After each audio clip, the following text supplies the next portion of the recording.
राधे राधे, जय श्री कृष्णा। आज की कथा में आप सभी भक्तों का हार्दिक स्वागत है। भगवान श्री कृष्ण और श्रीमती राधा रानी की कृपा सदैव आप पर और आपके समस्त परिवार पर बनी रहे। दोस्तों, आज आप सुनेंगे पौष मास की कथा का 28वां अध्याय। तो भगवान श्री राम का ध्यान करके आज की इस पावन कथा का श्रवण करते हैं। श्री सूत जी कहते हैं कि हे मुनिवरों, प्राचीन काल में प्राण देश में एक शंकर नाम के राजा हो गए। वे बहुत ही प्रसिद्ध राजा थे। वे बड़े ब्राह्मण भक्त, सत्य प्रतिज्ञा और निष्ठा तथा धर्मात्मा थे। चारों वर्णों और आश्रमों का धर्मपूर्वक पालन करते थे। वे भगवान विष्णु और शिव के समान रूप से उपासक थे। महात्मा और ब्राह्मणों को बड़े बड़े दान देते थे।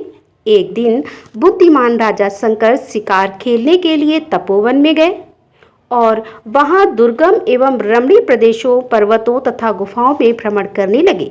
वन के एक भाग में व्याघ्र चर्मधारी, शांत जितेंद्री एवं मन को वश में रखने वाले एक मुनि गुफा के भीतर निवास करते थे। राजा ने दूर से ही उन्हें देखकर व्याघ्र ही समझा और बड़े वेग से झुकी हुई गांठ वाले बाण का प्रहार करके उन्हें मार डाला। राजा के इस बाण ने पति के पास बैठी हुई पतिव्रता मुनि पत्नी का भी वध कर डाला। अब माता और पिता दोनों का मारा गया देखकर उनका पुत्र अत्यंत दुख से पीड़ित होकर कातर भाव से वन में रोने लगा और विलाप करने लगा। हा तात, हा माता, तुम दोनों मुझे छोड़कर कहाँ चले गए? हे पिताजी, अब मुझे वेद शास्त्र कौन पढ़ाएगा? माँ, अब कौन मुझे शिक्षा के साथ साथ भोजन भी देगा? हाय तात, हाय, आप तो परलोकगामी हो गए। अब मुझे सदाचार की शिक्षा कौन देगा? हाय, आज किस पापी ने अपने बाण से बिना किसी अपराध के आप दोनों को मार डाला? आप ही दोनों मेरे गुरु और मेरे प्राण थे। सदा तपस्या में लगे रहते थे, तो भी न जाने किस पापी के हाथ से आप मारे गए। इस प्रकार कहकर उन दोनों दंपत्ति का पुत्र फूट फूट कर रोने लगा। उसका विलाप सुनकर वन में विचरने वाले राजा शंकर तुरंत ही उस शब्द की ओर लक्ष्य करके उस कंदरा के समीप जा पहुंचे। उस वन के रहने वाले मुनि भी उस आश्रम पर एकत्रित हो गए। मुनियों ने बाण से मरे हुए मुनि और उनकी पत्नी को देखा और पास में धनुष धारण किए राजा शंकर पर भी दृष्टिपात किया तथा माता पिता के लिए बोला कि बेटा, धनी, दरिद्र, मूर्ख, पंडित, मोटे अथवा पतले, सभी जीवों के प्रति यमराज का समान बर्ताव होता है। कोई वन में रहता हो या नगर में और गांव में या पर्वत पर रहता हो या फिर दूसरे किसी भी स्थान में, सभी जंतुओं को एक दिन मृत्यु के वश में जाना ही पड़ता है। हे वत्स, गर्भ में रहने वाले, जन्म ग्रहण कर चुकने वाले बालक, जवान और बूढ़े, सभी जीवों को यमलोक की यात्रा करनी पड़ती है। ब्रह्मचारी, गृहस्थ, वानप्रस्थ और सन्यासी सबको समय आने पर यह शरीर त्यागना ही पड़ता है। हे महामते, हे द्विजपुत्र, ब्राह्मण, क्षत्रिय, वैश्य, शूद्र और वर्ण शंकर सबको एक दिन यमलोक जाना ही पड़ता है। देवता, मुनि, यक्ष, गंधर्व, नाग, राक्षस तथा अन्य सब प्राणी भी नाश को प्राप्त होते हैं। इसीलिए तुम्हें शोक नहीं करना चाहिए। अद्वितीय सच्चिदानंद स्वरूप जो उपनिषद प्रतिपादित ब्रह्मा है, उसका जन्म, मरण और वृद्धि को प्राप्त होना नहीं बनता। यह 9 द्वारों वाला शरीर मल मूत्र का भांड है, बीप और रक्त का घर है, पानी के बुलबुलों के समान अक्षण भंगुर है और इसमें कीड़ों का ढेर अर्थात कीटाणुओं का समुदाय भरा है। काम, क्रोध, भय, द्रोह, मोह और मात्सर्य घड़े में पानी नहीं ठहरता, उसी प्रकार अनेक छेद वाले इस अपवित्र शरीर में प्राणवायु की स्थिति दीर्घ काल तक कैसे हो सकती है? अतः तुम अपने पिता और माता के लिए शोक ना करो। वे दोनों अपने कर्मवश इस घर को छोड़कर कहीं चले गए। तुम अपने कर्मवश इस भूतल पर वर्तमान हो। जब तुम्हारे प्रारब्ध कर्म का क्षय होगा तब तुम भी मर जाओगे। तब उनके लिए शोक क्या करना? क्या मरने वाला प्रेत मरे हुए प्रेत के लिए शोक करे? तो तुम्हारे माता और पिता जब उत्पन्न हुए थे उस समय तुम्हारा जन्म नहीं हुआ था, अतः तुमसे उनकी गति भिन्न है। यदि तुम्हारी और उनकी गति समान होती तो तुम भी उन्हीं के साथ चले जाते। जिस बाण से वे मरे हैं उसी से तुम भी मर गए होते, और वे मरकर जहाँ गए हैं वहीं तुम भी पहुँच जाते। ऐसा नहीं हुआ। इससे सिद्ध है कि तुम्हारी और उनकी समान गति नहीं है, अतः उनके लिए शोक नहीं करना चाहिए। मरे हुए प्राणियों के भाई बंधु जो इस भूतल पर आंसू बहाते हैं, उन आंसुओं को मरे हुए प्रेत परलोक में पीते हैं। अतः शोक छोड़कर एकाग्रचित होकर धैर्य धारण करो और वैदिक रीत से माता पिता का प्रेत कार्य करो।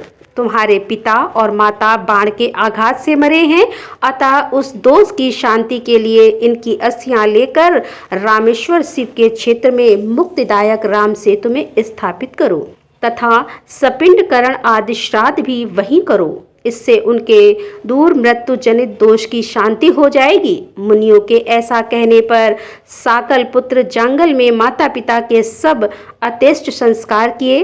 तत्पश्चात दूसरे दिन वे उनकी अस्थियां लेकर हाला से क्षेत्र में गए। हाला से क्षेत्र से रामेश्वर क्षेत्र में जाकर मुनियों के बताए अनुसार वहां उन अस्थियों को डाल दिया और वहीं रहकर 1 वर्ष पूरा होने तक सब श्राद्ध आदि कार्य संपन्न किए। वर्ष भर निवास करने के पश्चात एक दिन जंगल मुनि ने रात को सपने में अपने माता पिता को देखा। उन दोनों ने अपने अपने हाथ में शंख चक्र गदा आदि धारण कर रखे थे। दोनों ही पद्म माला और तुलसी की माला से विभूषित होकर गरुड़ की पीठ पर बैठे थे। उनके कानों में मकराकृति कुंडल झिलमिला रहे थे। कौस्तुभ मणि उनके वक्ष स्थल को अलंकृत कर रही थी और वे दोनों पीत वस्त्र धारण करके अतिशय शोभा पा रहे थे। मुनि पुत्र ने इस प्रकार की झांकी में अपने माता पिता का दर्शन करके मन ही मन बड़ी प्रसन्नता का अनुभव किया। तदंतर जांगल मुनि पुनः अपने आश्रम पर आकर सुखपूर्वक रहने लगे। उन्होंने माता पिता के विषय में जो स्वप्न देखा था, जो भी स्वप्न में देखा था, वह सारा वृत्तांत वहां के सब ब्राह्मणों को बड़ी प्रसन्नता के साथ सुनाया। सुनकर वे सब मुनि बड़े प्रसन्न हुए। इधर जांगल को अत्यष्ट संस्कार का आदेश देने के पश्चात राजा शंकर की ओर देखकर उन सभी महर्षियों ने उस समय बड़ा क्रोध किया। वे उन्हें कोसते हुए बोले, महामूर्ख पांड नरेश, तूने क्रूरतावश ब्राह्मण की हत्या की है। तुझे स्त्री हत्या और ब्रह्म हत्या का पाप लगा है, अतः तू प्रज्वलित अग्नि में जलकर अपने शरीर का त्याग कर दे, अन्यथा सैकड़ों प्रायश्चित करने पर भी तेरी शुद्धि नहीं होगी। तेरे साथ वार्तालाप करने माँ से दूसरों को भी भारी पाप लगेगा। मुनियों के ऐसा कहने पर राजा शंकर ने कहा, महात्माओं, ऐसा ही होगा। मैं ब्रह्म हत्या की शुद्धि के लिए आपके समीप प्रज्वलित अग्नि में अपने शरीर की आहुति दे दूंगा। आप लोग मुझ पर अनुग्रह करें, जिससे कि शरीर त्याग देने पर मेरा यह पातक नष्ट हो जाए। सब मुनियों से ऐसा कहकर पांड्य नरेश ने अपने मंत्रियों को बुलाकर कहा, सचिवगढ़, मैंने अनजाने में ही ब्रह्म हत्या तथा क्रूरतापूर्ण स्त्री हत्या कर डाली है, जो महानरक प्रदान करने वाली है। इस पातक की शुद्धि के लिए मैं बड़ी बड़ी लपटों वाली प्रज्वलित अग्नि में मुनियों की आज्ञा से अपने शरीर को त्याग दूंगा। तुम जल्दी काष्ठ ले आओ और उसके द्वारा अग्नि को प्रज्वलित करो। मेरे पुत्र सुरुचि को शीघ्र ही राज सिंहासन पर बिठा दो। राजा के इस प्रकार आज्ञा देने पर मंत्री लोग रोने लगे और बोले कि हे पांड्य नरेश महाराज, आप तो शत्रुओं पर भी स्नेह रखने वाले हैं।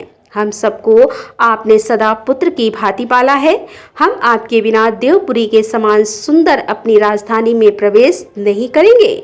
हम भी आपके साथ महाकाटों द्वारा प्रज्वलित अग्नि में प्रवेश कर जाएंगे। मंत्रियों का विलाप सुनकर पांड्य नरेश शंकर ने उन्हें समझाते हुए कहा, मंत्रियों, मुझ महापात की राजा को लेकर क्या करोगे? अग्नि में प्रवेश करने के लिए शीघ्र काष्ठ एकत्रित करो। तब उनके ऐसा कहने पर मंत्री लोग शीघ्र ही काष्ठ लेकर आए। राजा शंकर ने देखा काष्ठ द्वारा अग्नि प्रज्वलित हो चुकी है। तब उन्होंने स्नान और आचमन करके शुद्ध चित होकर मुनियों के समीप उस अग्नि की परिक्रमा की। फिर उन मुनियों की भी परिक्रमा करके अग्नि और मुनि दोनों को प्रणाम किया और उसके बाद भगवान शंकर का ध्यान करके राजा धैर्य पूर्वक जो ही अग्नि में गिरने को तैयार हुए, त्यों ही सब ऋषि मुनियों के सुनते सुनते ही आकाशवाणी हुई। हे राजा शंकर, तुम अभी अग्नि में प्रवेश ना करो। हे महामते, तुम्हें ब्रह्म हत्या के कारण भय नहीं होना चाहिए। दक्षिण समुद्र के किनारे गंधमादन पर्वत पर महापातकों का नाश करने वाले परम पुण्यमय राम सेतु में श्री रामचंद्र जी के द्वारा स्थापित जो रामेश्वर नामक शिवलिंग है, उसकी 1 वर्ष तक तीनों समय भक्तिपूर्वक सेवा करो। भगवान रामेश्वर के परिक्रमा पूर्वक उन्हें नमस्कार करो और उनका महाभोज नाना प्रकार का नैवेद्य निवेदन करो। चंदन, अगर और कपूर के द्वारा श्री रामलिंग की पूजा कर दो।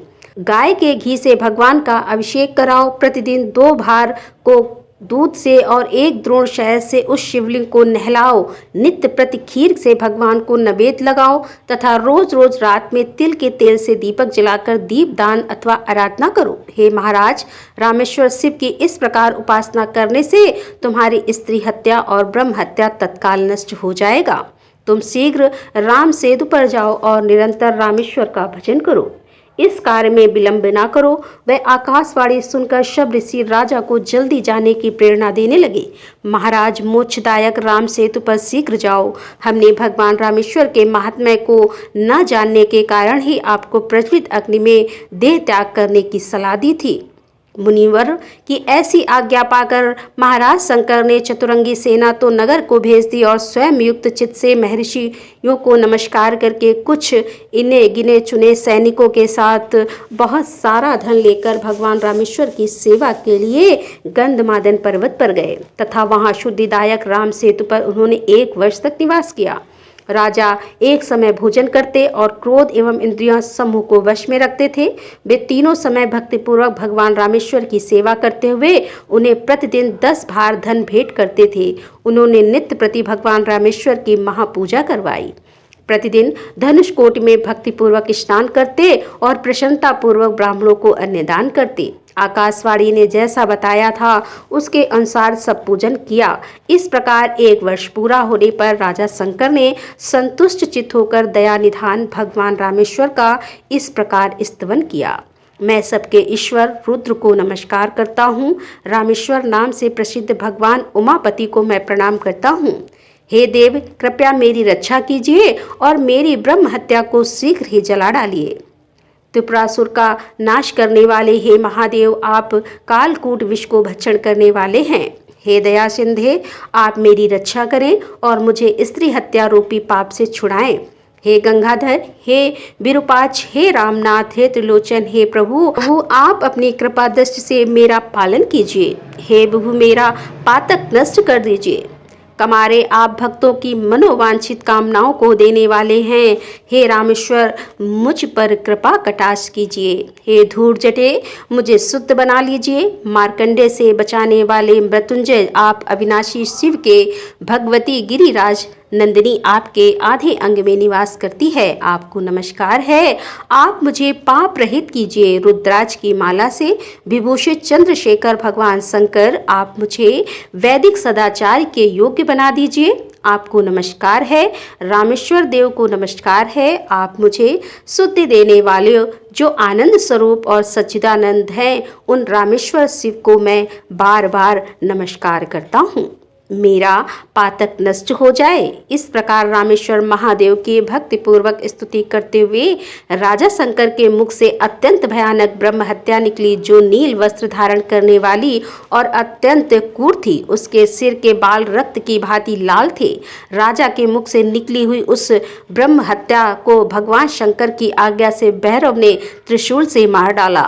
तब भगवान रामेश्वर ने राजा से कहा कि हे पांडव नरेश, हे महाराज, मैं तुम्हारे इस से प्रसन्न होकर तुम्हें वर देना चाहता हूं कि तुम कोई मनोवांछित वर मांगो। स्त्री हत्या और ब्रह्म हत्या से जो तुम्हें दोष लगा था वह तो निकल गया। अब तुम शुद्ध हो, निष्पाप हो। अब पहले की ही तरह अपने राज्य का पालन करो। हे राजन, मेरी सेवा करने वाले मनुष्य फिर संसार में जन्म नहीं लेते। वे मेरे सायुज्य मोक्ष को प्राप्त कर लेते हैं। जो मानव इस स्रोत द्वारा भक्तिपूर्वक मेरी स्तुति करेंगे, उनके महापातकों की राशि को मैं अवश्य नष्ट कर दूंगा। अब तुम इच्छा अनुसार वर मांगो। तब राजा बोले कि हे महेश्वर, मैं तो आपके दर्शन मात्र से ही कृतार्थ हो गया। इस समय मुझे इससे बढ़कर मांगने योग्य कोई वस्तु नहीं प्रतीत होती। आपके दोनों चरण कमलों में मेरी अविचल भक्ति बनी रहे। तथास्तु ऐसा कहकर भगवान रामेश्वर ने राजा पर अनुग्रह किया और वे फिर उसी शिवलिंग में अंतर्ध्यान हो गए। भगवान रामेश्वर की कृपा प्राप्त करके राजा भी कृतार्थ हो गए और उन्हें प्रणाम करके अपनी पुरी को चले गए। उन्होंने वनवासी मुनियों को यह वृतांत बतलाया। तब उन मुनियों ने प्रसन्नचित होकर राजा को पुनः अपने राज्य पर अभिषेचित किया। तदंतर अंतकाल आने पर राजा ने रामेश्वर शिव का ध्यान करते हुए देह का त्याग किया और भगवान रामेश्वर के सायुज्य मोक्ष को प्राप्त कर लिया। जय शिव शंभु, जय भोलेनाथ। आज की कथा का यहीं पर समापन करती हूँ। इसके आगे का वृतांत आप कल की कथा में सुनेंगे। उम्मीद करती हूँ कि कल भी कथा आप जरूर सुनेंगे। और अब आप सुनेंगे श्री नारायण कवच, जिसके सुनने मात्र से भगवान श्री हरि विष्णु की असीम कृपा प्राप्त होती है। और जो भी मनुष्य श्री नारायण कवच को सुनते हैं या फिर पढ़ते हैं, भगवान श्री हरि विष्णु उस मनुष्य की सदैव रक्षा करते हैं। हर संकट से, हर बाधा से, हर प्रकार के शोक से, संताप से, रोग व्याधि से, अकाल मृत्यु से, भय और दुर्घटना से, हर प्रकार के संकट से भगवान श्री हरि विष्णु स्वयं उस भक्त की रक्षा करते हैं।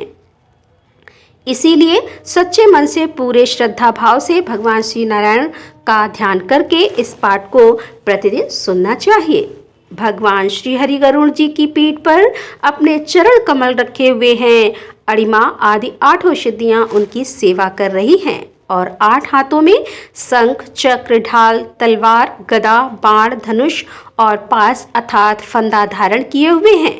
वे ही ओमकार स्वरूप प्रभु सब प्रकार से, सब ओर से मेरी रक्षा करें। मत्स्य मूर्ति भगवान जल के भीतर जल तंतुओं से और वरुण के पास से मेरी रक्षा करें। माया से ब्रह्मचारी रूप धारण करने वाले वामन भगवान स्थल पर और विश्व रूप श्री त्रिविक्रम भगवान आकाश में मेरी रक्षा करें। जिनके घोर अट्टहास करने पर सब दिशाएं गूंज उठी थी और दैत्य पत्नियों के गर्भ गिर गए थे, वे दैत्य युक्त पतियों के शत्रु भगवान नरसिंह किले, जंगल, रणभूमि आदि विकट स्थानों में मेरी रक्षा करें। अपनी दाढ़ पर पृथ्वी को उठा लेने वाले यज्ञ मूर्ति वराह भगवान मार्ग में परशुराम जी पर्वतों के शिखरों पर और लक्ष्मण जी के सहित भरत के बड़े भाई भगवान रामचंद्र प्रवास के समय मेरी रक्षा करें। भगवान नारायण मारण मोहन आदि भयंकर अभिचार और सब प्रकार के प्रमाद से मेरी रक्षा करें। ऋषि श्रेष्ठ नरक गर्भ से योगेश्वर भगवान दत्तात्रेय योग के विघ्नों से और त्रिगुणापति भगवान कपिल कर्म बंधन से मेरी रक्षा करें। परम ऋषि सनत कुमार कामदेव से गरीब भगवान मार्ग में चलते समय देव मूर्तियों को नमस्कार आदि न करने के अपराध से और देव ऋषि नारद सेवा अपराधों से और भगवान कच्छप सब प्रकार के नरकों से मेरी रक्षा करें। भगवान धन्वंतरी कुपुत से, जितेंद्र भगवान ऋषभ देव सुख दुख आदि भयदायक द्वंद्वों से, यज्ञ भगवान लोका अपवास से और बलराम जी मनुष्यकृत कष्टों से और श्री शेष जी क्रोधवश नामक सर्पों के गढ़ों से मेरी रक्षा करे। भगवान श्री कृष्ण द्वैतापन व्यास जी अज्ञान से तथा बुद्ध देव पाखंडियों से और प्रमाद से मेरी रक्षा करें। धर्म रक्षा करने वाले महान अवतार धारण करने वाले भगवान कल की पाप बहुल कलिका कल के दोषों से मेरी रक्षा करें। प्रातःकाल भगवान केशव अपनी गदा लेकर कुछ दिन चढ़ जाने पर भगवान गोविंद अपनी बांसुरी लेकर और दोपहर के पहले भगवान नारायण अपनी तीसरी शक्ति लेकर और दोपहर को भगवान विष्णु चक्र राज सुदर्शन लेकर मेरी रक्षा करें। तीसरे पहर में भगवान मधुसूदन अपना प्रचंड धनुष लेकर मेरी रक्षा करें और सायकाल में ब्रह्मा आदित्य मूर्तिधारी माधव सूर्यास्त के बाद ऋषिकेश अर्धरात्रि के पूर्व तथा अर्धरात्रि के समय अकेले भगवान पद्म नाम मेरी रक्षा करें। रात्रि के पिछले प्रहर में श्री वत्सलांचल श्री हरि उषा काल में खड़गधारी भगवान जनार्दन और सूर्योदय से पूर्व श्री दामोदर और संपूर्ण संध्या काल मूर्ति भगवान विश्वेश्वर मेरी रक्षा करें। हे सुदर्शन, आपका आकार चक्र रथ के पहिए की तरह है। आपके किनारे का भाग प्रलयकालीन अग्नि के समान अत्यंत तीव्र है। आप भगवान की प्रेरणा से सब ओर घूमते रहते हैं। जैसे आग वायु की सहायता से सूखे घास फूस जला डालती है, वैसे ही आप हमारी शत्रु सेना को शीघ्र से जला दीजिए, जला दीजिए। हे कमत की गदा, आपसे छूटने वाली चिंगारियों का स्पर्श वज्र के समान असहाय है। आप भगवान अजीत की प्रिया और मैं उनका सेवक हूँ, इसीलिए आप कुष्मांड, विनायक, यक्ष, राक्षस, भूत और प्रेत आदि ग्रहों से अभी कुचल डालिए तथा मेरे शत्रुओं को चूर चूर कर दीजिए। हे संघश्रेष्ठ, आप भगवान श्री कृष्ण के फूंकने से भयंकर शब्द करके मेरे शत्रुओं का दिल दहला दीजिए एवं यात, उत्थान, प्रमित, प्रेत, मातृक, पिशाच तथा ब्रह्म राक्षस आदि भयावन प्राणियों को यहाँ से तुरंत भगा दीजिए। भगवान की श्वेत तलवार आपकी धार बहुत तीक्ष्ण है। आप भगवान की प्रेरणा से मेरे शत्रुओं को छिन्न भिन्न कर दीजिए। भगवान की प्यारी ढाल आप में सैकड़ों चंद्राकार मंडल हैं। आप पाप दृष्टि पापा आत्मा शत्रुओं की आंखें बंद कर दीजिए और उन्हें सदा के लिए अंधा बना दीजिए। सूर्य आदि ग्रह, धूम के पुच्छल तारे आदि केतु, दुष्ट मनुष्य, सर्प आदि रेंगने वाले जंतु, दांत वाले हिंसक पशु, भूत, प्रेत आदि तथा पापी प्राणियों से हमें जो जो भय हो और जो हमारे मंगल के विरोधी हो, वे सभी भगवान के नाम रूप तथा आयुध का कीर्तन करने से तत्काल नष्ट हो जाएं। बृहद्रथ आदि शाम्बेर स्रोत से जिनकी स्तुति की जाती है, वे वेद मूर्ति भगवान गरुड़ और विश्वक सेन सी अपने नामोच्चारण के प्रभाव से हमें सब प्रकार की विपत्तियों से बचाएं। श्री हरि के नाम रूप वाहन आयु तथा श्रेष्ठ पार्षद हमारी बुद्धि, इंद्रिय, मन और प्राणों को सब प्रकार की आपत्तियों से बचाए। जितना भी कार्य अथवा कारण रूप जगत है वह वास्तव में भगवान ही है। इस सत्य के प्रभाव से हमारे सारे उपद्रव नष्ट हो जाएं।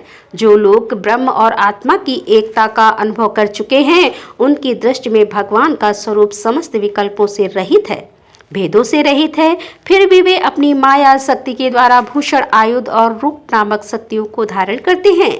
यह बात निश्चित रूप से सत्य है। इस कारण सर्वज्ञ सर्वव्यापक भगवान श्री हरि सदा सर्वज्ञ सब स्वरूपों से हमारी रक्षा करें। जो अपने भयंकर अट्टहास से सब लोगों के भय को भगा देते हैं और अपने तेज से सबका तेज ग्रसित कर लेते हैं, वे भगवान नरसिंह दिशा विदिशा में नीचे ऊपर बाहर भीतर सब ओर से हमारी रक्षा करें।